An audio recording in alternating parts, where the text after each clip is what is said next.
Sabatina turística. Perguntas fáceis, respostas nem tanto. Bem, estamos aqui para mais uma sabatina turística. Hoje, para ouvir o queridíssimo professor Antônio Carlos Giovanni. E para participar, para sabatiná-los, nós temos o Jaciel Kunz, o Alan Mison Wilson e o Felipe Zanon de Sá. O professor Castro Giovanni é professor da URGS, na Geografia, mas também foi, durante muitos anos, professor do curso de turismo da PUC, né? Um dos pioneiros no país. Acho que o Antônio deve ter sido dos primeiros a entrar no curso e praticamente foi quem fechou as portas, né? E aí, Antônio, para entrar no espírito da nossa conversa, né? Eu tenho uma dúvida existencial bastante forte há algum tempo e estou precisando de um geógrafo para me auxiliar com a história da Terra plana, né? A Terra plana foi ainda há adictos da Terra plana, mas parece que assim há um consenso na geografia que a Terra não é plana. Mas na mitologia clássica, a Terra plana era sustentada, em muitos casos, por uma tartaruga e por elefantes. E agora que a gente chegou à conclusão que a Terra não é plana, eu queria saber aonde foram parar os elefantes e a tartaruga. Bom, então, primeiro, boa noite, boa tarde, ou bom dia, né? E obrigado pelo convite também. Espero que todos que estão escutando, enfim, possam aproveitar e também serem coautores das respostas, né? Olha, eu tenho uma tartaruga aqui em casa, Suzana, tá? Tem até nome. O nome dela é Tuxi. Não sei se ela ajudava a segurar a terra, mas ela é forte, tá? E também tem alguns elefantes pelo mundo espalhados. Eu acho que são esses, né? E também não é agora que a Terra, que nós percebemos que a Terra é plana. Se nós formos ver, quantos já morreram lá né, com a Santa Inquisição, por perceberem que a Terra não era plana, mas é um geóide. Então, gostaria de saber onde foram parar esses elefantes que seguravam a Terra, se eles ainda estão vivos. Porque tem uma outra história, né? Que, por exemplo, por que os dinossauros acabaram, foram extintos, não é? Dizem por aí que Noé dimensionou mal a arca e que eles não couberam na arca. Então, eles ficaram e foram extintos. Mas eu acho que a Terra plana ela é posterior ao Noé. Então, os elefantes não devem ter sobrado na arca também, né? Não é bem mais próximo que os dinossauros, efetivamente. Né? Mas, enfim. Mas eu acho que todas essas são interessantes, que a gente pode refletir, não é verdade? E são verdades. Tá? Eu não sei se existiu Noé, também não sei se existiu a Eva, né? Também não sei se existiria a Eva se a maçã fosse verde. Então, são questões que são legais de nós refletirmos, e mais quando se pensa em turismo, não é verdade? O que é o certo no turismo? O que é verdade no turismo? Talvez, se nós encontrarmos alguns elefantes que pudéssemos dizer que eram eles que segurassem que seguravam a terra, imagina que atrativo seria, hein? Que produto para vender. Já imaginaram? Desculpa que a tartaruga de casa era aquela que apoiava os elefantes. Eu ia ficar rico, né? Já imaginaram o que eu poderia fazer? Então, eu achei essas dúvidas são sempre relevantes e nós temos que ter dúvidas no mundo todo, né? Nós temos que achar que verdades são essas que nos fazem que são. Mas com relação à Terra plana, eu não tenho nenhuma dúvida, viu? Que ela não é plana, embora quando, né, existe uma certa planitude em relação aos pensamentos no mundo, né? Mas isso é uma outra história. Então, bom dia, boa tarde, boa noite a todos que nos ouvem. É uma grande honra estar aqui para poder conversar, né, com o professor Antônio Carlos e demais colegas, né? Eu começaria, né, do início, né? Talvez pouca gente saiba, né, pouca gente que te segue e te lê, como é que um geógrafo, né, chegou ao turismo em primeiro lugar, em termos acadêmicos, de sala de aula, pesquisa e empresarialmente. Pudesse contar o início para nós. Bom, primeiro, eu sempre adorei viajar, né? Claro que gostar de viajar não é teorizar o turismo, simplesmente uma praxis. Então, sempre apaixonado por deslocamentos. E depois, assim, a vida ela vai te dando certas oportunidades.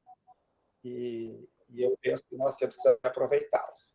Então, no começo dos anos 80, eu acabei conhecendo uma pessoa, uma grande amiga, que é a professora Mamesh, lá na PUC, onde eu trabalhei 37 anos, e ela precisava de alguém para trabalhar na área de geografia, voltada ao turismo, a área de planificação do turismo, etc., mas alguém que estivesse disposto a estudar teoricamente o turismo. E ela me convidou e eu topei o desafio. E aí, então, eu fui estudar turismo, porque muita gente acha que a gente não estuda turismo, que nós não teorizamos turismo, né? Que nós não pesquisamos em turismo.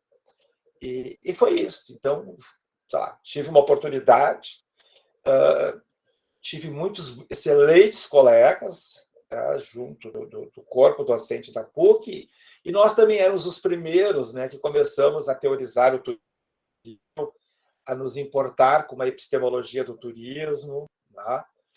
E, no meu caso, a ver o que a geografia poderia contribuir para o turismo e o que o turismo poderia também contribuir para entender o espaço geográfico, né? Que eu acho que isso que falta muitas vezes.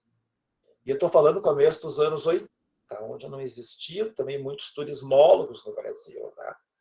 Então foi isso, Jaciel, foram oportunidades que eu penso que sou, tá? E aprendi, continuo aprendendo. Enfim, é isso. Brevemente a minha história. Antônio, mas de certa maneira esse interesse se desdobrou num mestrado e num doutorado. Não foi diletantismo, digamos assim. Sim, sim. Não, Aí, claro, o mestrado eu não fiz na área de turismo, né? O mestrado eu já tinha feito na área de educação. Doutorado, sim, eu fiz, tentei juntar a geografia, o turismo, a comunicação e a educação numa tese. A educação eu acabei tirando de lá depois da qualificação, mas eu fiz um desafio. Primeiro que era estudar comunicação, tá? Porque eu tinha tido um professor, num dos doutorados que eu tinha iniciado, e por circunstâncias particulares tive que abandoná-lo, que foi o professor Milton Santos. E o professor Milton Santos, numa aula, ele disse que o mundo que nós conhecíamos não era o mundo que existe, era o mundo que a comunicação nos fazia crer que existia. E essa frase me marcou muito. Eu conheci uma outra pessoa também da comunicação, a professora Cleusa, né, da FAMERS, da PUC, enfim, e outros da comunicação, e o turismo na PUC funcionava na Faculdade dos Meios de Comunicação, na época, FAMERS. Comecei a estudar, e aí eu quis fazer um doutorado que fosse um desafio interdisciplinar, que eu pudesse utilizar os meus conhecimentos de geografia, né, que eu pudesse me aprofundar na comunicação e que eu pudesse pensar a comunicação, pensar a geografia, para entendermos melhor, né, o que é esse fenômeno turístico, qual é o objeto do turismo, que é algo que, né, que até hoje eu continuo conversando com os meus orientandos, né, porque talvez esse seja um caminho para que o turismo possa ser mais valorizado nesse país, né? Então, é isso. Eu acho que... E também muitas pesquisas, muitos estudos, né? Aliás, nós não aprendemos sem ler, né? Sem discutir, sem buscar o contraditório, né? Sem buscar verdades diferenciadas. Não existe milagre para conhecer, eu tenho certeza. Uma das poucas coisas que eu tenho certeza é isso. Temos que estudar, né?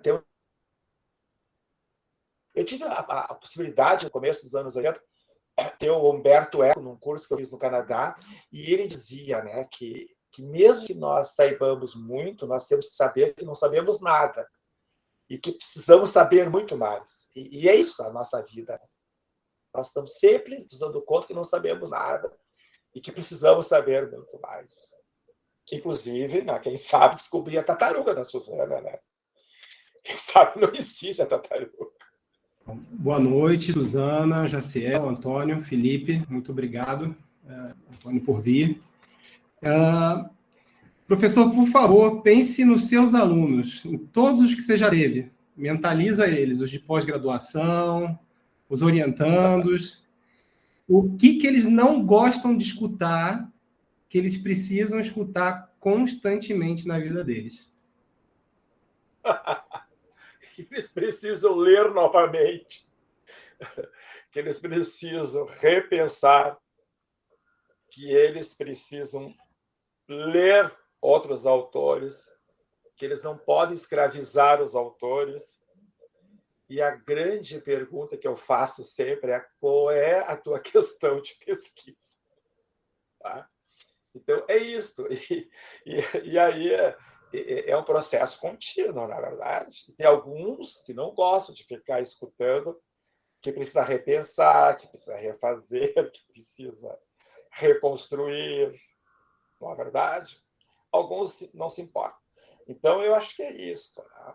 Claro que é sempre uma leitura. O orientador também faz uma leitura. Né? Como eu digo, as bancas são várias leituras. E todas têm verdades e todas têm dúvidas.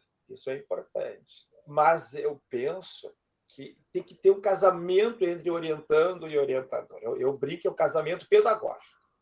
O Jaciel sabe disso. E aí, quando eles defendem, enfim, que se transformam mestres ou doutores, de bom, chegamos a um divórcio amigável. Tá? E também já tive divórcios, digamos, judiciais, nem sempre amigáveis.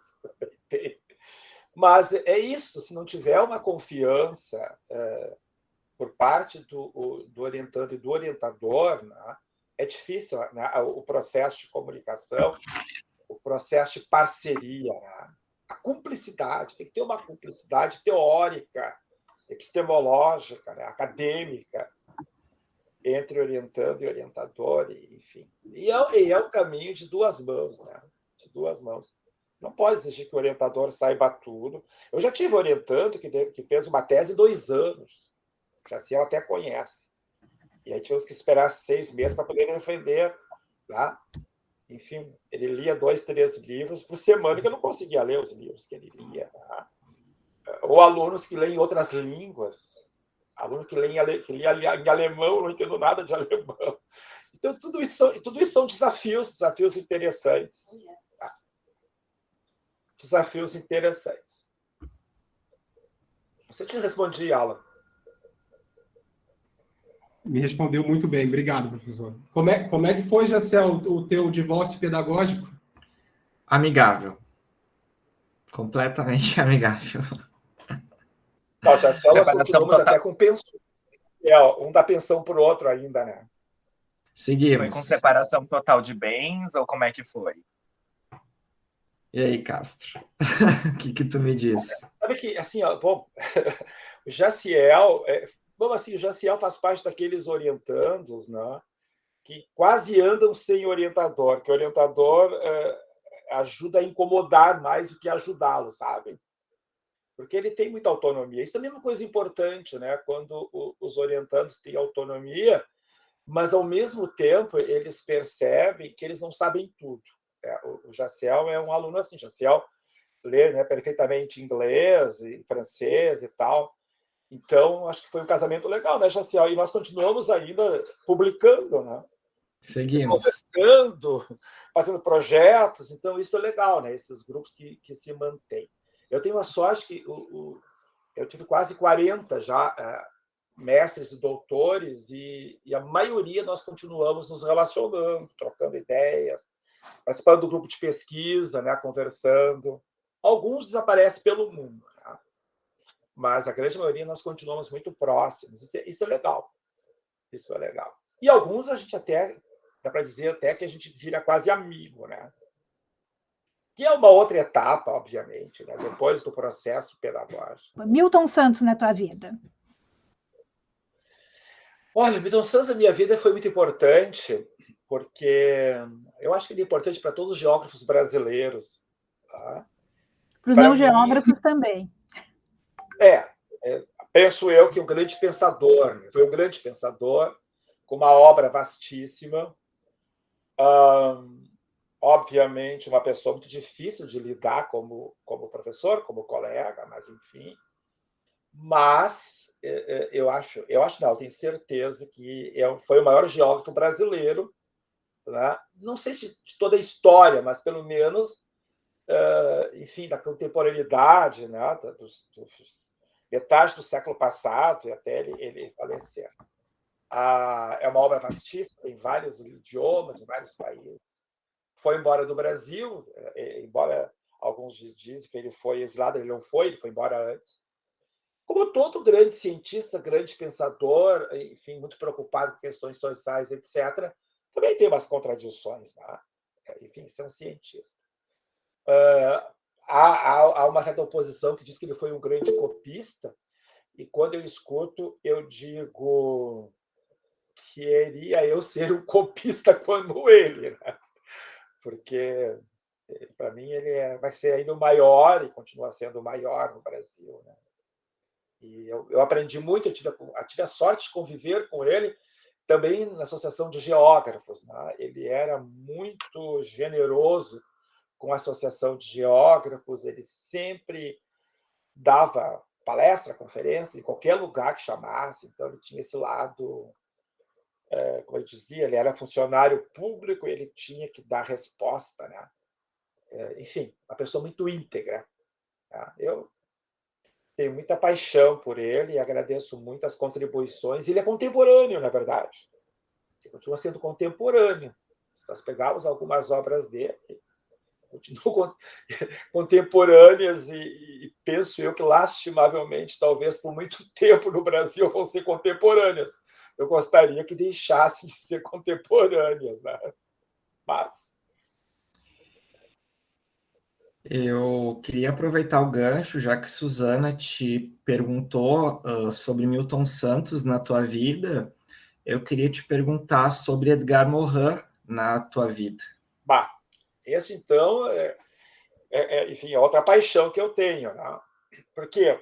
Porque o Edgar Morin chegou na minha vida quando, eu diria assim, eu já tinha, enfim, me achado lá no começo dos anos 70, estruturalista, depois a gente, né, vira marxista, enfim, tu trabalha, pensa, estuda vários métodos, né? E todos os métodos que eu tinha estudado, que eu tinha acreditado, porque eu estou na universidade desde o final dos anos 70, estou ainda na URGS, né? Na PUC eu entrei em começo dos anos 80. Mas, e aí, todas as formas de ler o mundo, elas não eram satisfatórias para mim, assim, sempre me deixava alguma dúvida, algum questionamento, alguma incerteza, alguma angústia. E quando eu conheci o Edgar Morin, eu conheci na PUC, conheci pessoalmente, né? Através do Juremir Machado. E aí tive a sorte de jantarmos lá na FAMECOS uma noite com ele e comecei a conversar com ele. Eu, quer dizer, conversar, não. Participei com os colegas, porque eu não falo francês, mas com ele a gente conversava até em espanhol. E aí eu me apaixonei, fui ler a complexidade, me apaixonei pela complexidade, né? E aí, claro, eu fui ler outros autores também. Então, para mim, eu diria assim, a minha visão de mundo, ela é antes do Edgar Morin e depois. Como também a minha visão de aprender e ensinar. Eu digo sempre, foi antes e depois de Piaget, né? como algumas questões também enfim, de liberdade e tal, antes e depois de Foucault. Então, tem alguns autores que eles marcam a tua vida e, enfim, te incomodam, te causam no início uma grande estranheza. E isso, todos nós que pesquisamos, que estamos fazendo mestrado e doutorado, nós deveríamos nos permitir ter essas estranhezas, né? Ler os autores que nos incomodam, e não aqueles que concordam conosco. Enfim, e esses autores eles me incomodaram naquele tempo, né? Como Piaget, por exemplo, me incomodou, como Foucault, como Nietzsche e outros, ou Milton Santos, né? Então, isso é importante. E o Morin diria que ele chega no momento em que eu estava desacreditado na própria academia, que eu não sabia mais se eu queria fazer doutorado ou não, porque eu já tinha, né, começado, outros tinham desistido. E aí eu tive também um orientador fantástico, o Roberto Ramos, que me ajudou, e o Juremir. Enfim, então o Morin foi muito importante para mim. Ainda é importante, e nesse momento, a forma de ler o mundo, eu ainda acredito na complexidade.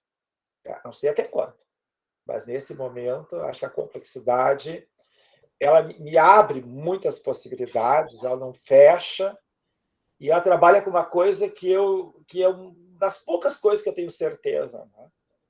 Que as verdades são provisórias. Tá? Que as verdades são provisórias. Por isso que nós pesquisamos, na verdade. Por isso que nós estamos sempre estudando, porque se as verdades fossem fixas, talvez nós não tivéssemos mais fazer algumas pesquisas. Antônio, queria conversar contigo um pouquinho sobre aquele momento que, ainda na PUC, se começa, por incentivo teu e a animação tua, digamos assim, né, a publicar livros. Então, foram livros, eu diria que foram praticamente pioneiros de um boom editorial que houve no turismo depois. Como é que foi essa experiência? Olha, bom, primeiro, tu estava junto, né, Suzana? Eu acho que também tínhamos a Suzana junto, quer dizer, quem é um sujeito que entende de editoração e tal, né? A Suzana Castal, com certeza. Nós tínhamos um grupo maravilhoso, né, Suzana? Isso é uma coisa importante. Nós pensávamos diferente, nós tínhamos histórias acadêmicas diferenciadas, né? Nós tínhamos formações diferenciadas, então tínhamos turismólogos, sociólogos, enfim, geógrafos, etc., historiadores, etc., mas nós tínhamos um respeito muito grande pelas verdades que cada um de nós trazíamos e nós nos escutávamos. Às vezes eu fico pensando, né? Quanto nós nos escutávamos. Claro, tínhamos uma pessoa também que nos dava muita liberdade, mas era muito acolhedora, que era a Norma Meixe, então isso tudo fazia aquele grupo, enfim, ser muito fértil, né? Ser muito fértil. E muito respeito pelos nossos campos do conhecimento. Porque nem o campo do conhecimento, na verdade, ele é pleno. A geografia não dá conta do mundo, nem o turismo, nem a sociologia, né? Nem só a cultura, enfim. Então, e nós tínhamos necessidade de acabar com aquela bibliografia que vinha do México, que vinha da Espanha, né? Quer dizer, eu me lembro cada vez que eu ia na Espanha, eu trazia um monte, ia lá na Casa do Livro, ou em Barcelona, ou em Madrid, trazia vários livros, na verdade. Eu ia no México, trazia do México, enfim, na Itália, uma coisa mais pobre. E era uma coisa impressionante. E nós, no potencial, aí nós tivemos a coragem de financiar os nossos primeiros livros. Lembra, Suzana? Ninguém queria nos publicar. Tá? Eu lembro aquele livro, o Turismo Urbano, lembra? Depois, os outros também, depois as editoras brigavam, né? Ligavam para nós, eles compravam os direitos daqueles livros, que nós, claro que muito bem editoriados, a Suzana, a experiência dela, né? E eu, geralmente... Mas a primeira edição sempre foi autofinanciada, né, Antônio? Autofinanciada. E eu recolhi o dinheiro, lembro, dos colegas todos pagavam, enfim. Mas eu digo assim, ó, eu acho que isto foi o começo nesse país, assim, de mostrar que o turismo do Brasil, ele sim, ele também tinha que construir uma base teórica, né? Ele precisa ainda, eu acho que precisa. Tá? se solidificar teoricamente. Bom, não quero falar, mas eu fico meio triste às vezes quando eu vejo alguns turismólogos, certo, com certas discussões, com certas coisas assim, e não pensam efetivamente na necessidade de solidificar epistemologicamente o turismo do Brasil. Eu acho que é uma coisa fundamental. Bom, então eu diria assim que nós começamos aquelas primeiras edições autofinanciáveis, né? Nós nos financiamos, nós vendíamos tudo, lembra? Nós íamos nos eventos, vendíamos os livros e acabamos sendo denominados, né, com o grupo da PUC, era o grupo da PUC, que eram os livros da PUC, enfim, né? E eu acho que é isso. E também nos associamos a alguns colegas que nem já tinham, como Mário Beni e outros colegas para o Brasil. Mas algumas editoras que nos rejeitaram no começo, a Contexto, por exemplo, né? Nosso amigo hoje é o filho, né, que está dirigindo, mas depois vieram atrás de nós, né? Pedindo livros, pedindo, né, aconselhamentos, a própria Bookman, né, a Artimédia, a Bookman, lembra? Quantos livros rejeitou de nós depois, andava atrás de nós. Então, acho que é isso, né? Acho que é que nós acreditávamos, isso é uma coisa importante, né, Su? Nós acreditávamos que o turismo era, e eu continuo acreditando, é interdisciplinar. Qualquer profissão, qualquer ciência tem que ser interdisciplinar. Né? Não existe um campo do conhecimento que não seja interdisciplinar. E eu sempre dizia nas aulas, digo para os meus orientandos, o turismo nasceu interdisciplinar. Para que romper isso? Né? Uhum. Eu digo que interdisciplinariedade é como um jardim. Não basta só a rosa ser bonita se o cravo está murcho. Entendeu? Então, o jardim ele vai ser belo se todas as folhas forem belas. Então, numa ciência, todas as contribuições elas têm que estar dispostas a contribuir, mas com uma certa humildade. Né? Eu, nos últimos eventos, que fui da cultura e tal, fiquei um pouco preocupado com certas vaidades que surgiram de repente e tal, né? Ou deixar de lado algumas áreas do conhecimento, sabe? Eu acho que nós temos que nos abraçar juntos, né? Mas num país que toda a institucionalidade que vem desse governo é para acabar com a ciência, é para dizer que a ciência não serve para nada, entenderam? Então, e aí nós ficamos brigando, enfim, não vou entrar nessa discussão, mas eu acho que nós temos que se nos unir e acreditar que todos os campos do conhecimento dão contribuições, né? Mas tem que ter humildade para lê-los, para escutá-los. Acho que é isso. E nós começamos assim na PUC. E aí depois explodiu quantos livros, né? Quantos livros. E eu digo mais para vocês, pode ser uma bobagem, mas eu acompanho, né? Não tenho comprado mais, assim, quando me mandam, enfim. Mas eu tenho procurado ler. E eu não vejo assim muita novidade no Brasil em produção teórica do turismo. Não vejo. Acho que ocorreram alguns avanços, né? Mas penso que há um certo reproducionismo, sabe? E muito estudo de caso, né? E os estudos de caso... Bom, eu não queria entrar nessa discussão, mas um estudo de caso que não se apropria da teoria para explicar aquele caso, né? É como tu vais fazendo umas bancas. O cara tem um projeto lindo, chega lá nos cruzamentos, nas análises, daí a desculpa do orientador, não deu tempo para fazer, tem que defender que o caso está acabando.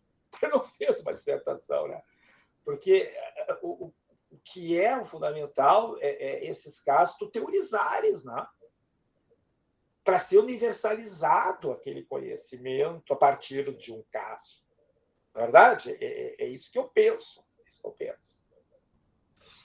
Não sei se estou mudando as coisas, né? Porque eu não sou muito sucinto. Eu tenho uma pergunta. Bom dia, boa tarde, boa noite, professor. Fala, Felipe. A gente estava falando de A gente estava falando de casamento pedagógico. E eu tenho um casamento pedagógico que me incomoda, que é a geografia e o turismo. Uhum. Obviamente, existem muitas metodologias, muitos métodos, muitas teorias sobre.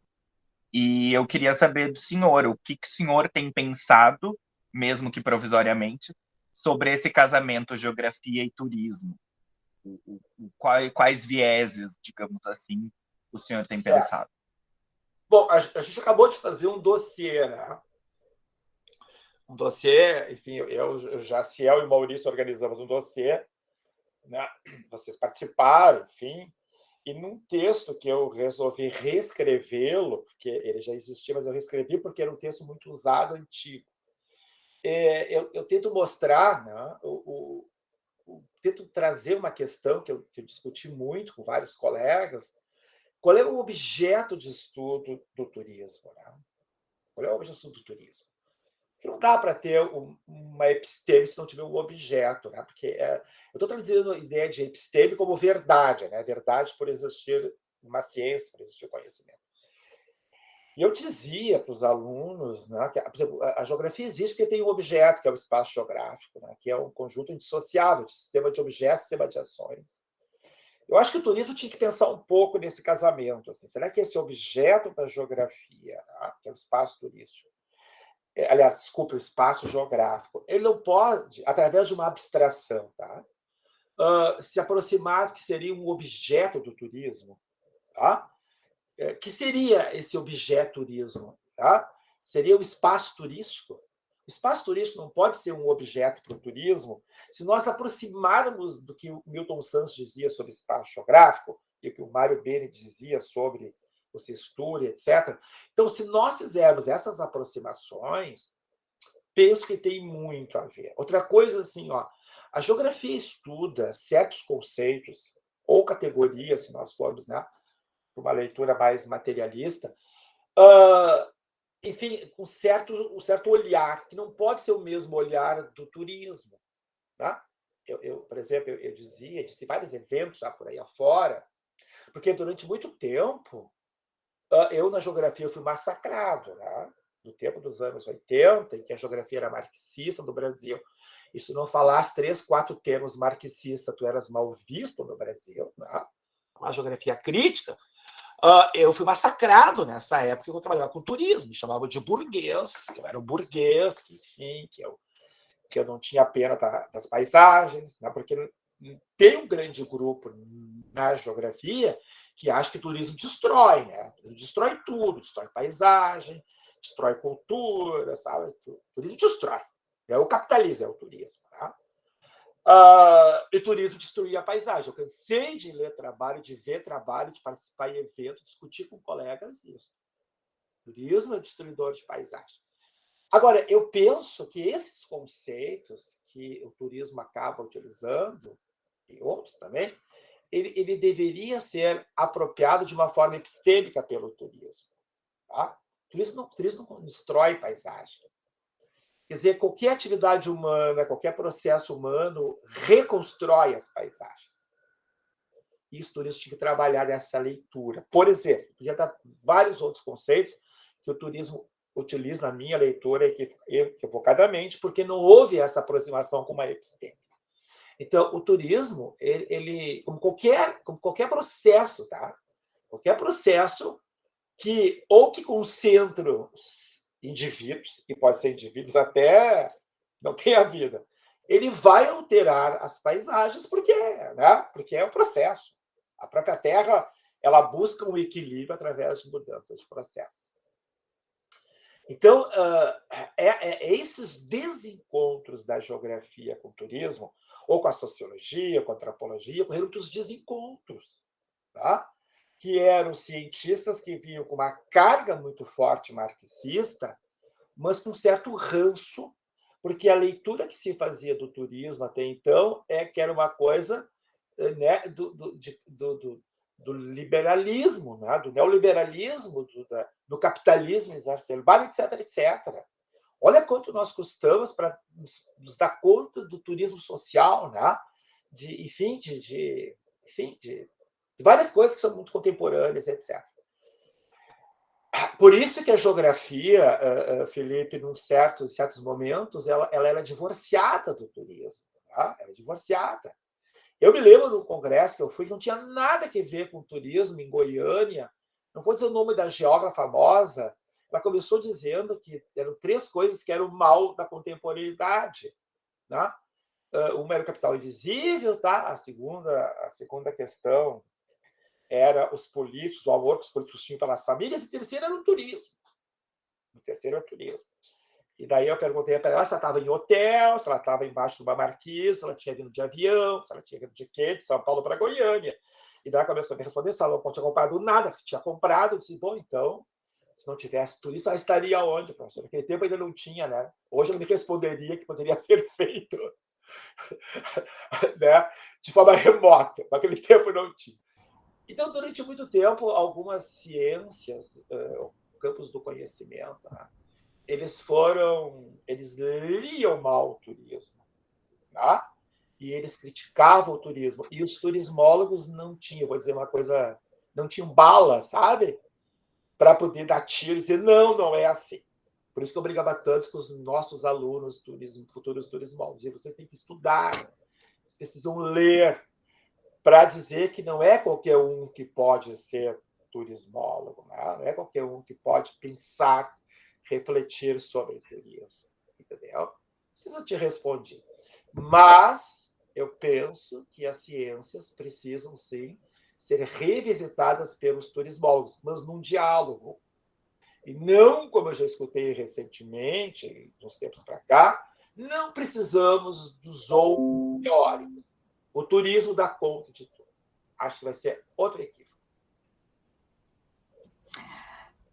Antônio, uma outra inquietação, eu estou atropelando os meninos aqui, mas uma outra inquietação que eu tenho é a história do planejamento turístico, né? Que os colegas não me ouçam. Mas é possível falar de um planejamento turístico isolado de um planejamento, vamos dizer, geral? Claro que não. Claro que não. Quer dizer, não tem isso que eu te falei, ó. E aí vem a visão de mundo, né? Que é uma totalidade, tá? Então tu faz, não vou nem falar também, mas essa semana passada eu vi aí uma pessoa bem conceituada fazer um planejamento turístico para uma cidadezinha que eu até tenho lá uma propriedade. Eu disse para minha esposa, meu Deus, mais dinheiro posto fora, tá? Quer dizer, tu vai planejar turismo em Caximbinhas do Oeste, se não tiver todo um plano de gestão pública, tá? Não tiver todo um plano de envolvimento da comunidade através de, sei lá, de uma conferência municipal, através de valorização de patrimonial, de uma educação patrimonial, etc. Tá? É botar dinheiro fora, que nós, lembra como nós brigávamos, nós fazíamos também isso, não vou dizer que não, lá, eleição, chamava os prefeitos, chamavam, né? Eu quero ter uma cascata, eu quero que a minha cascata sirva como uma moeda eleitoral. Vamos fazer um plano. Tá? E, claro, aí fazia lá umas visitas à cascata e depois sumia tudo. Claro que não, né, Suzana? Lógico que não. Né? E isso que eu falei antes, são os equívocos que muitos continuam ainda não percebendo. Ainda mais no mundo que nós vivemos globalizado, né? Nesse mundo do capital invisível. Eu digo para os meus alunos, eu não tenho medo do banco de calçada, né? Do Bradesco e tal. Eu tenho medo daqueles bancos que não enxergam, aqueles que estão nos andares, sabe? Aqueles que a gente... esse que me preocupa, que é o capital invisível, que é esse que nos manda, nos comanda. E o turismo ele tem que se dar conta disso. Ele tem que lidar com isso, tá? Ele tem que aprender a ler as coisas que são muito sérias, tá? Muito sérias. Hoje eu estava lendo... Saiu uma propaganda da TAP, não sei se vocês viram, sobre... Da TAP foi. Sobre classe executiva. E aí tu vai entrar, tá tudo lotado, sabe? Tudo lotado. Saiu hoje o projeto, tá tudo vendido já, todos os lugares da executiva, e daí te manda diretamente para a passagem. E aí cai num tipo de passagem que tem quase todas as vantagens da executiva, mas não tem o mesmo assento. E daí, né? Quer dizer, isso é uma verdadeira sacanagem, né? É sacanagem. Então, o que está por trás disso? Quem que está movendo isso? Quem que sabia e já comprou todos os lugares da executiva para 3 meses, né? Tem alguém que sabe das coisas, alguém que escuta antes de sair a propaganda. Estou dando um exemplinho, porque foi um exemplinho casualmente hoje que me envolveu. Mas tem muita coisa que a gente não sabe, não enxerga, que acontece nesse país. Tá? Então não dá planejamento, a gente sabe que não funciona, né, Suzana? Tu vende, né? E nossa briga com o Sebrae, por exemplo, a gente brigava com o Sebrae, né? Como a gente já brigou com o Sebrae, não é verdade? O Sebrae ia lá, fazia o inventário, fazia um parte turístico. Não sei se tu lembra uma vez que a gente fez um projeto para 2 irmãos, ia criar uma rota, nem sei se aquela rota ainda existe. 2 Irmãos é um município do Rio Grande do Sul. Vamos. Isso, aqui da região ainda tem uma origem, né, teuta de imigrantes, enfim, no século XIX. Mas era uma rota, não deu mais o nome da rota. O Sebrae tinha pensado, depois nós trabalhamos, e aí nós nos damos conta que a própria escola que tinha na rota, os professores não conheciam aquela rota, eles não sabiam daqueles produtos que estão sendo trabalhados, né, que eles não tinham ideia da história daqueles atrativos, etc, etc. E aí nós queríamos levar os professores para fazer espécie de um fan tour pela rota, trabalhar dentro de um projeto maior, com a Secretaria da Indústria, do Comércio, com a Prefeitura. Aí a Secretaria de Educação ela não queria liberar os professores para fazer esse projeto. Quer dizer que o projeto não era da Prefeitura, era da Secretaria de Comércio, Indústria e Turismo. Você lembra essa história? Nós tínhamos que brigar um monte até que o prefeito resolveu. Entendeu? Estou mostrando como essas coisas acontecem. E fizeram um projeto, o Sebrae foi lá, gastou um dinheirão, e a própria escola, que está na própria rota, que os alunos moravam nessas casas, onde tinham alguns produtos dessas casas, tá? Não tinham sido envolvidos esses sujeitos. Por exemplo, estou dando um exemplo, né, de uma coisa assim, de uma coisa isolada, né? Bem, nós estamos chegando na nossa reta final, mas vamos lá, Jaciel, mais uma pergunta, depois passamos para o Alan e para o Felipe. Uma última pergunta. O Departamento de Geografia da URGS, né, felizmente, ele tem acolhido, né, projetos de pesquisas, né, na área de turismo, né, dos turismólogos. E tu tens orientado já há algum tempo teses e dissertações, né, em turismo neste programa, né? Então, eu queria que se você pudesse fazer um retrospecto, assim, do que foi produzido, né? Que contribuições esse conjunto de produções tem trazido para a geografia e para o turismo, né, em termos conceituais, em termos práticos, né? Como é que foi essa experiência de orientar turismólogos na geografia? Bom, primeiro, assim, não foi uma experiência fácil, não é uma experiência fácil, né? No começo, os colegas não aceitaram muito. Enfim, como eu disse, né? Por quê? Porque a ideia é que... Hoje já mudou muito, mas a ideia era aquela, né? Que não tinha... Que turismo tem que ser estudado do ponto de vista da destruição do espaço geográfico e não por outro caminho. Mas, enfim, foi uma luta, se conseguiu. Eu já orientei, eu nem sei, agora eu não me lembro de qual, mas acho que foram 8 teses, acho que 10 dissertações, não sei quanto. Mas foi num momento que tinha uma demanda, né, Jaciel? Havia uma demanda, né? Então, é uma instituição pública e como eu tinha essa visão da geografia do turismo, achei que era uma grande contribuição também da minha parte, também a continuar aprendendo, né? Mais ou menos começou aí. O que eu vejo que, assim, é que todos os meus ex-alunos que fizeram mestrado e doutorado, eles estão em universidades, né, ou institutos federais, tá? Trabalhando na área de turismo, né? Então, isso eu acho que é o resultado, digamos assim, né? Hoje eles trabalham em universidades públicas ou institutos federais pelo Brasil afora, né? Se quiser. Ou tem empresa também de consultoria, planejamento e tal, né? Tem duas que têm empresas bem-sucedidas Santa Catarina, no Nordeste. Então, eu acho que foi isso. Claro que aí há outras produções teóricas, né?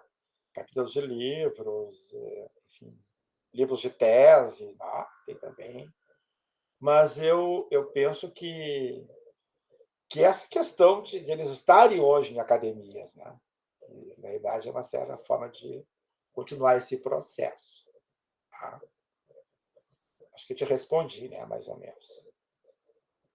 Foram para o exterior, alguns foram para o exterior, né? Alguns não. A maioria deles fez sanduíche, depois foi para o exterior fazer pós-doc, isso também é importante. Alan? Antônio, aproveitar já para agradecer muito a tua presença, tá? A professora Suzana, Jaciel também, Felipe. Antônio, inovação. Hoje em dia, nesse momento atual, e como vocês falaram em complexidade, eu abri um pouco a minha mente e pensei, por que não falar sobre outros momentos também, né? Então, eu queria escutar de ti, inovação e turismo, inovação, e se há um desespero em inovar para se manter empregado em atividade. Bom, eu acho que inovação... Bom, essa palavra é uma das palavras também que tem muitas leituras, né? Essas palavras elas vão sendo substantivadas diferentemente. Eu me lembro quando surgiu sustentabilidade. Olha que se usa sustentabilidade para tudo, né? Tem até casamento sustentável, voltando ao casamento pedagógico. Então, eu penso que inovar, eu acho que faz parte, né? Quer dizer, o mundo ele é processual, né? A Terra faz 26 movimentos ao mesmo tempo, tá? Embora a gente estude mais 3 ou 4 na escola. E todas ela faz ao mesmo tempo, e tudo está parando, e tudo está se transformando, né? Enfim, os astros estão mais se afastando, enfim, se nós formos começar a entrar nesses delírios que eu acho fantásticos, nós começamos a ver como a própria história da Terra ela é de inovação constante, embora nós nem sempre entendemos essa inovação. Talvez a primeira tenha sido expulsar os 2 elefantinhos e a tartaruga. Bom, eu penso que inovação ela é fundamental. Ela é fundamental.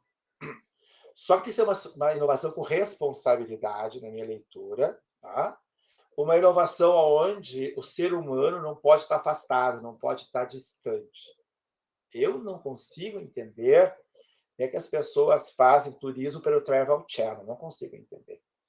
Por mais que tu possa botar o Travel Channel com cheiro, sei lá, de repente eu vou botar aí o Travel Channel com poeirinha, tá?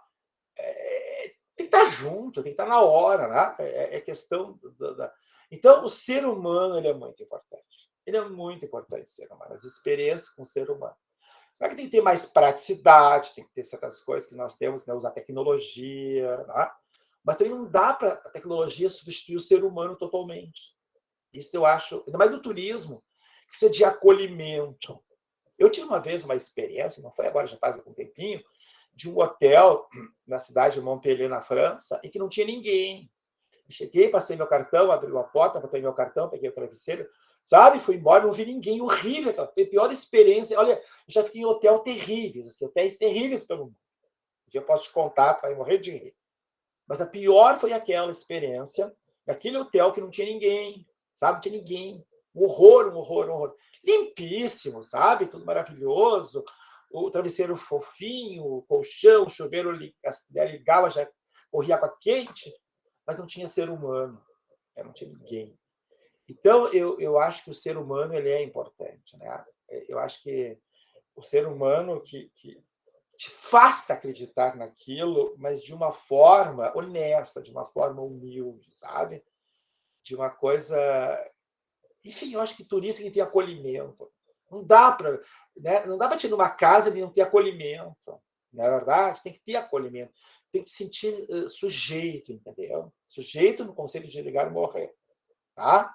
Precisa sentir sujeito, precisa sentir que tu está trocando, que tu está tendo, tu está levando e trazendo experiências.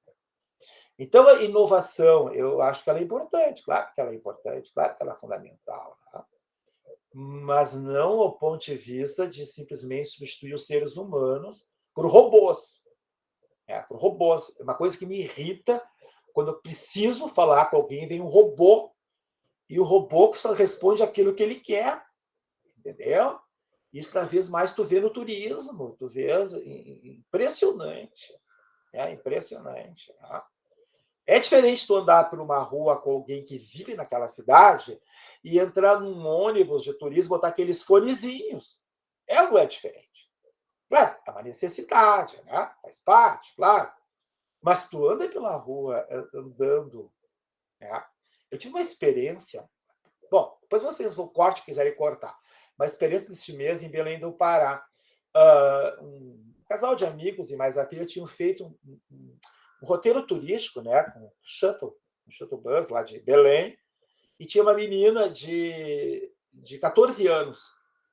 Eles tinham feito lá o roteiro, lá um shuttle lá em Belém. E aí teve um dia que eu saí com uma amiga, a professora Gorete, né, que trabalha com roteiros geoturísticos de Belém, que é muito amiga minha, e ela resolveu me levar para ver um roteiro novo que ela está fazendo lá em Belém, e eu convidei este casal com essa menina. E a Gorete, empolgadíssima, nos levou para sentir Belém, né, aquela emoção, e contando e falando. Aí, no fim, a menina, foi muito interessante, ela disse assim para o pai dela, para nós ali, agora sim me apaixonei por Belém. Ela disse. Porque eu vi que Belém tem muita emoção. Entendeu? Então é isso, assim, ó, né? Tem que ter. É como sexo, né? Fazer sexo com inovação, nem sempre eu acho que é a melhor coisa. Né? Nem sempre eu acho que é a melhor coisa. Eu sou muito latino ainda, né? Esse negócio de fazer sexo via, sei lá, via o quê? Meu Deus, não sei como é que as pessoas conseguem. Eu acho que eu sou muito velho ainda, entendeu? Acho que ainda é melhor pessoalmente. Então, tem que ser inovação com responsabilidade. E digo mais também, eu fico muito apreensivo quando eu vejo essas vendas de palestra de inovação, sabe? Esses milagres para o turismo. Gente do céu, eu fico assistindo, é quase como de autoajuda, né? Então, assim, veio um sujeito e inventou lá uma pílula milagrosa que vai ser um atrativo e vai, sabe? E aí o cara faz todo um discurso com uma linguagem totalmente... Se nós pegarmos a semiótica, né, da semiologia, nós vamos ver que não tem sentido aquilo, ganha naquelas palestras dele, os caras vão embora e não tem solução, entendeu? Tem solução. E vem com uma série de palavreados, né, da engenharia da administração de negócios. Na verdade, existe uma engenharia da administração de negócios que pouca gente tem coragem de falar. E o turismo se esqueceu, penso eu, tá? Do ser humano, né? Do acolhimento humano, sabe? Do acolhimento, essa é a questão. Eu acho que é isso, não sei se te respondi, Alan. E nós temos que pesquisar e mostrar isso, né? Nós temos que mostrar, entendeu? Quer dizer, não precisa ter quantidade, tá? Mas tem que ter realmente... A pessoa tem que sair dali e construir um endomarketing, né? Ela querer voltar, ela quer voltar para aquele lugar. Acho que isso é uma coisa importante. Eu me entusiasmo muito falando de turismo, tá? Desculpe, depois vocês façam as cotas necessárias. Não podemos abrir mão do espaço para o abraço, né? Com certeza. Adoro abraçar. Sim. Adoro abraçar. É fundamental abraçar, é fundamental apertar a mão, né? É fundamental a gente, sabe, sentir. Eu vou te dar outro exemplo, só para vocês verem como é fundamental. Eu tive semana passada em Foz do Iguaçu. Aí fiz lá uns roteirinhos lá, e aí, no fim, consegui, através de um funcionário do hotel venezuelano, um amigo venezuelano que tinha um Uber, e que ele faz viagem fora de Uber. Assim. Aí contratei o venezuelano. Gente, eu conheci uma Foz do Iguaçu, eu conheci um Puerto Iguaçu, que eu nem imaginava que existia. E aí disse uma coisa para mim no final, quando ele se despediu no aeroporto, ele disse: "O senhor gostou?" Eu disse: "Eu adorei." Ele disse: "O senhor gostou por quê?" Eu disse: "Porque foi gente que me levou a conhecer e tu mostraste aquilo que tu quer mostrar e não aquilo que querem que tu mostre." Entendeu? E eu acho que é isso. Claro que eu tenho também uma experiência de turismo, muita gente não tem. Primeira vez tem que ir lá, né? Ver lá os animais, lá no Parque das Aves, aquelas coisas todas, tudo, né? Aqueles simulacros, aquelas coisas todas e tal. Mas chega um ponto que não dá mais, tu tem que mostrar o que realmente tem de lindo, né? Por exemplo, eu comecei a contar, hoje em Foz do Iguaçu tem mais de 40 restaurantes sírios ou libaneses. E eu cheguei a falar com a secretária de turismo, disse, olha, você tinha que criar, de repente, um polo, trabalhar com isso. Melhor gastronomia sírio-libanesa hoje é Foz do Iguaçu. É tu olhar os comentários das pessoas dos restaurantes. Ah, mas você não acha que vai sim, que vai fugir? Mas isso é uma fronteira. Trabalhe com a ideia de fronteira e use essa diversidade da fronteira. Gente, tem numa quadra, na Avenida Brasil, em Foz do Iguaçu, numa quadra, tem 8 restaurantes ou doceria síria. Em uma quadra. Entendeu? Tem restaurantes dos maior e assim é a maior confeitaria síria, não sei o que sírio, sorveteria síria, e os caras não trabalham isso, tá entendendo? Continuam com churrasco, a churrascaria para ver aquelas pessoas saracoteando, né? Aquela coisa meio, sei lá, paraguaia, nem sei o que aquilo é, aquelas mulheres com aquelas vestidinhas com as bombachinhas feias, que nem sei. Mas para que aquilo, entendeu? Só tem tanta coisa para vender, mas não. Mas aí tem que ter inovação, né? Daquelas. Não quero nem falar. Felipe? Bom, então eu vou, já que é a última pergunta, eu vou ser um pouco bairrista. E Porto Alegre? Porto Alegre é demais. Né? É demais. Além disso. O de Porto Alegre é que, infelizmente, construíram uma ideia no imaginário que Porto Alegre não é apresentável para ninguém. Entendendo? Porto Alegre não é turística. Mas construíram essa substantivação ou adjetivação em cima de uma gramada inventada, de uma canela inventada. Né? Enfim, então, na realidade, olha que nós já brigamos, né, Suzana, que nós já fizemos, e agora querem criar a terra do churrasco. Pelo amor de Deus, quando eu vi isso, tinha um ataque essa semana passada. Né? Porto Alegre vai ser a cidade do churrasco. Ai, desculpe, gente, tem um palavrão, né? Olha que nós brigamos. Porto Alegre e o Texas. Aberto, lembra Sanduíche Deixa Aberto? Fizemos um projeto maravilhoso, as pessoas. Então, assim, ó, essa coisa gaúcha, né? Essa coisa que eu acho importante, tá? Não acho que tem que ser separado. Mas Porto Alegre, ela é multicultural. Olha quantos imigrantes tem, quantas pessoas moram hoje em Porto Alegre. Entendeu? Ela tem tanta coisa em Porto Alegre, né? Esse lago, que a gente cansou de brigar por esse lago. Da vez que a gente fazia um projeto para o lago, vinha lá a pessoa da Marinha, que queria nos matar. Aquela Ilha das Pedras, quantos projetos a gente fez lindos, maravilhosos. O próprio Porto, gente, o nosso cais. Eu orientei uma dissertação, acho que a Suzana até foi da banca, lembra daquele rapaz que agora está no Sri Lanka trabalhando? Gente, o cara mostrou que nosso porto tinha tudo para dar certo. Ele fez uma etnografia, ele morou um tempo em Buenos Aires e um tempo em Sydney, na Austrália, e mostrou o quanto o nosso porto tinha um potencial, lago, entende? Agora descobriram a orla, né? Então, viu? Tá tudo certo que nós dizíamos antigamente. Mas parece que acharam agora a orla, né? De repente, a orla apareceu. Então, assim, ó, aí vem uma coisa, né, Felipe? Quando tem essas construções mediáticas, aí estou falando da comunicação, e esses ditos, sem ter uma teorização, fica arraigada essa ideia de que Porto Alegre era de passagem. E era de passagem, porque se construiu essa ideia de passagem. Tá? Vocês são muito jovenzinhos, mas a Suzana vai lembrar do tempo que a gente ia nos morros de Porto Alegre, o Morro da Polícia, tinha um restaurante, uma vista fantástica. Os caras fazem torre para te enxergar a cidade. Nós já temos umas torres naturais que destruíram, deixaram as favelas tomar conta, encheram de torres de antenas e tal nos nossos morros. Quanto Berlim gastou por aquela torre? Munique gastou por uma torre, né? Dubai gastou por aquelas torres. Quanto se gasta fazer essas torres? Ou Melbourne, na Austrália, aquela torre linda, aquele edifício que é uma torre gigante. Nós já temos as torres naturais. Né? Nosso lago lindo, fantástico, cantado. Tanto... Enfim, então eu acho que Porto Alegre, tadinha, Porto Alegre, pobrezinha, né? No turismo foi sempre uma prostitutinha, né? Sempre jogada, sabe? Assim, uma prostitutinha daquela coisa antigamente, sabe? Assim, de calçada, né? Desrespeitada. Eu acho assim. eu estava ontem escutando um programa na TV, no Canal 7, na TV, nem sei o que TV mais é agora aqui, né? Canal 7, não sei se tem cultura como é aqui, mas enfim. Já foi educativa, já foi cultura, não sei como é que vai agora. Nem sei, mas enfim. E eram aí dois, não vou me lembrar o nome dos dois, mas eles eram das noites e tal.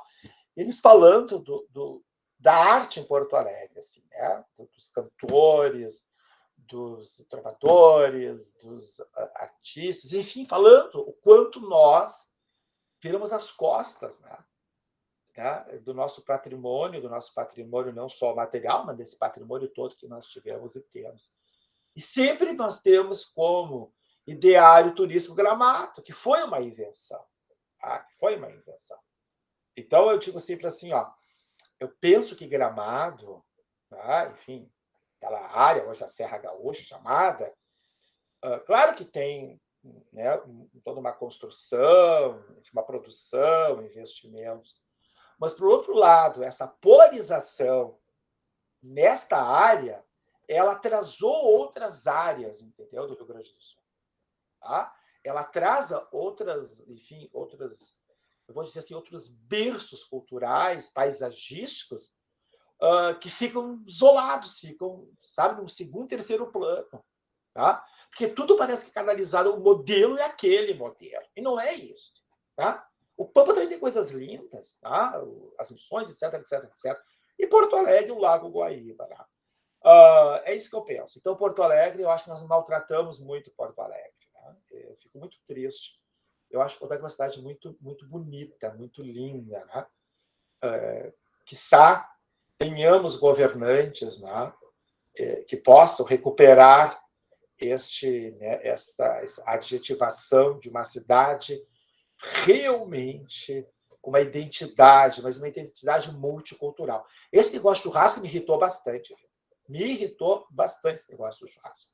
Vai ser a cidade do churrasco. Pelo amor de Deus. Vai ter agora uma universidade do churrasco. Já imaginaram isso? Coisa mais que delírio. Isso é um delírio menstrual pré-eleição. Né? Só pode ser. Né? É impressionante. Né? Uma faculdade de churrasco, já tem lá, nem sei se continua aquela lá de Lajeado. Sabe? Vamos tratar com multiculturalismo, valorizar as culturas. E tu vai de encontro no mundo contemporâneo, né? Da diversidade. Não é verdade? Da diversidade. Tu não pode tratar, por exemplo, o Bonfim, tratar a Cidade Baixa também como diversidade, como um polo de diversidade. Olha como fez Amsterdã, Paris, Nova York, né? Toronto. Toronto tem o bairro da diversidade. São Francisco. Tá? Então, tu já tem naturalmente certos polos de diversidade em Porto Alegre e as pessoas combatem, ignoram e vão agora transformar a cidade do churrasco. Que pobreza, né? Eu acho de uma pobreza. Está muito mal a churrascaria. Até não sei que o preço está agora a carne, eu acho que vão vender choripão, eu acho, da churrascaria, não sei. Né? Eu mandei vários e-mails para os vereadores, só um me respondeu que concordava, o resto ficou furioso comigo. Porque é uma pouca vergonha. Eu achei pouca vergonha agora. Não sei como a fronteira, a campanha, né, não se pronunciou. Ninguém protestou, né? Bom, desculpa isso, meu desabafo, mas já virou uma conversa, pois vocês fazem as limpezas necessárias. Tivemos um ótimo encontro, né? E eu queria, além de agradecer a todos, terminar com um recordo do Argan, né? Que foi um grande crítico da arte e prefeito de Roma por 3 oportunidades, e um não marxista, um comunista de carteirinha. Né? E o Argan, uma das suas frases que eu guardo com muito carinho é que ele dizia que antes de planejar Roma, nós temos que amar Roma, porque cidades morrem por desamor. Então, não podemos deixar que nossas cidades morram por desamor, né? E que antes do planejamento venha o encantamento, como esse discurso veemente do Castro Giovanni agora sobre a nossa Porto Alegre ficou tão evidente. Então, Antônio, suas despedidas? E Caxias do Sul também. Tá? Alguma despedida, Antônio?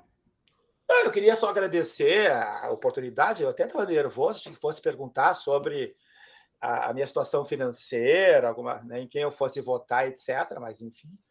E dizer para vocês, eu fico feliz quando eu vejo jovens, né, acreditando na academia, acreditando na pesquisa. Sei lá, não sei quem está nos escutando, espero que as pessoas possam fazer também avaliações que eu estou dizendo, né? Mas é importante quando nós podemos trocar histórias, experiências, né? Enfim, eu acho que é isso. Eu tenho muita esperança que esse país possa, né, encontrar um caminho de solidariedade, um caminho de justiça social, de valorização patrimonial, né? Que esse país entenda que certos recursos eles dão muito mais dinheiro, não vou nem falar em lucro, né? Eles existindo do que destruindo eles. Nós temos que aprender, né? E quando tu falaste de Roma, eu me lembrei do prefeito de Palermo. Se vocês puderem escutar alguma coisa, ele foi vários mandatos, né, em Palermo, e ele foi que mudou Palermo, né? A ideia que se construiu de Palermo era uma ideia de máfia, de roubo, de assalto, de terror, e hoje Palermo é um dos maiores destinos turísticos da Europa, tá? Já estava outra vez que eu vi os dados, estava em segundo lugar da Itália, só perdia para Roma, obviamente. E escute o que ele diz, ele trabalha mais ou menos com isso, né? O trabalho que foi feito em Palermo com relação à população, né? Quer dizer, a população acreditar em Palermo, a população acreditar naquele patrimônio, naqueles, né, enfim, e a população junto desconstruir aquela ideia da máfia, aquela ideia da perversidade, né, que Palermo sempre era roubado, assaltado, etc, etc. É muito lindo o trabalho que esse cara fez. Um cara que foi ator, tinha muito dinheiro, não precisava de nada do cargo político, e ele usou, eu não sei quantas vezes, acho que está mais de 20 anos no poder. Mais de 40, 50, não sei, muitos anos, não vou saber agora, mas leio para vocês verem. E aí ele vai mostrar o trabalho que foi feito em Palermo. Tá? O quanto isso hoje colocou Palermo como destino europeu, né? No mundo, o trabalho que foi feito. É mais vezes que a gente está conversando aqui. Quer dizer, mas é acreditar, é buscar conhecimento. Né? Ele mesmo diz que ele precisou de todos os profissionais para ajudá-lo. Todos. Tá? Para poder mostrar ao mundo a riqueza que Palermo tem na sua história, na sua apresentação, no seu povo, resgate de algumas tradições, né? de alguns costumes. Né? Desde aquele costume de gritar nas feiras na rua, que havia uma briga em algumas feiras, que as pessoas reclamavam que tinha que acordar cedo, ele mostrou para as pessoas que aquelas feiras tinham que continuar assim. Que era aquele grito que chamava a atenção também dos turistas. Né? Então, foi um trabalho muito legal que esse prefeito fez. E eu acho que ele continua indo lá em Palermo. Essa parte depois tira fora, tá, Felipe? Não precisar para vocês aqui na nossa conversa de botiquim, já virou essa conversa aqui. Mas foi isso, obrigado por isso, foi bom ver vocês, conhecê-los. O Jaciel sabe que ele mora no meu coração, né? Estou com saudade do Jaciel, mas também não só do Jaciel, mas dos queijos que ele trazia, viu? Agora ele não está trazendo mais, né? Vou ter que fazer ele fazer um pós-doc comigo. A Su sempre é importante vê-la, né? Linda, maravilhosa, certo? E cuidem-se. Vamos então, colocar gente, o país nas orações, porque parece que tempos bicudos. Eu falei com o Mário Quintana agora, no plano espiritual, né? Parece que estamos vivendo tempos muito bicudos novamente. Beijo no coração. então, muito obrigada a todos e até a nossa próxima sabatina. Nos aguardem, muita novidade por aí. Bye, bye, gente.